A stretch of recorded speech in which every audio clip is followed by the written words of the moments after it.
Hello viewers, welcome to Pittu kitchen.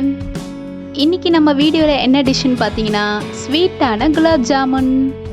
இப்போ அதுக்கான இன்கிரிடியன்ட்ஸ்லாம் என்னென்னு பார்க்கலாம்.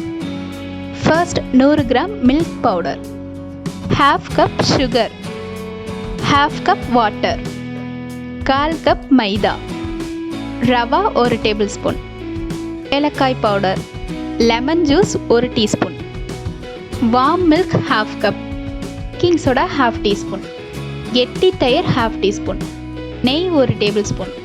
அவ்வளோதான், இன்க்ரீடியன்ஸ்லாம் ஓவர். குலாப் ஜாமுன் எப்படி செய்கிறதுன்னு பார்க்கறதுக்கு முன்னாடி நம்ம பிட்டு கிச்சனை சப்ஸ்கிரைப் பண்ணுங்கள், கூடவே அந்த பெல் பட்டனையும் ப்ரெஸ் பண்ணிடுங்க.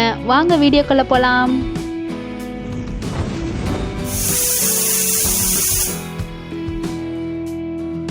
ஃபர்ஸ்ட் ஒரு பேஷனில் ½ கப் சுகருக்கு ½ கப் தண்ணி ஆட் பண்ணி சுகர் நல்லா கரையிற அளவுக்கு மிக்ஸ் பண்ணி விட்டுக்கோங்க.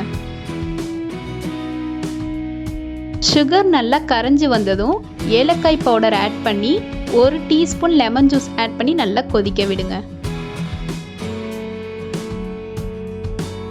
ஒரு 5 நிமிஷத்துக்கு லோ ஃப்ளேம்லேயே வச்சு கொதிக்க வச்சு ஸ்டவ் ஆஃப் பண்ணிடலாம். தென் ஒரு பேஷனில் மில்க் பவுடர், மைதா, ரவா, பேக்கிங் சோடா, நெய் ஆட் பண்ணி கையால் மிக்ஸ் பண்ணி விட்டுக்கோங்க. மிக்ஸ் பண்ணிவிட்டு கெட்டி தயிர் கொஞ்சம் ஆட் பண்ணிவிட்டு சூடான பாலை கொஞ்சம் கொஞ்சமாக ஊற்றி ஆட் பண்ணி ரொம்ப டைட்டாக பிடிச்சி பிசையாமல் லைட்டாக மேலோட்டமாக பிசைஞ்சு விட்டுக்கோங்க.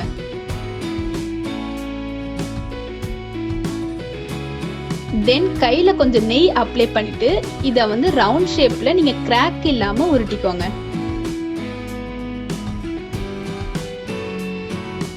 ஓகே, இப்போ ரவுண்ட் ஷேப்லாம் ரெடி ஆயிடுச்சு. இப்போ இதை ஃப்ரை பண்ணி எடுத்துக்கோங்க. இது எல்லாமே லோ ஃப்ளேம்லேயே வச்சு ஃப்ரை பண்ணி எடுங்க.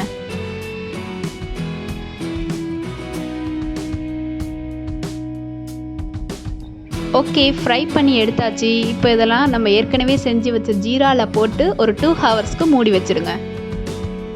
ஓகே, இப்போ 2 ஹவர்ஸ் ஆயிடுச்சு. இப்போ நம்மளோட ஸ்வீட்டான குலாப் ஜாமுன் ரெடி. இந்த ஸ்வீட்டை நீங்களும் ட்ரை பண்ணி பார்த்துட்டு பிடிச்சிருந்துச்சுன்னா லைக் பண்ணுங்கள், ஷேர் பண்ணுங்கள், சப்ஸ்கிரைப் பண்ணுங்கள், பக்கத்தில் இருக்க பெல் பட்டனையும் ப்ரெஸ் பண்ணிடுங்க. தேங்க்யூ, பாய்.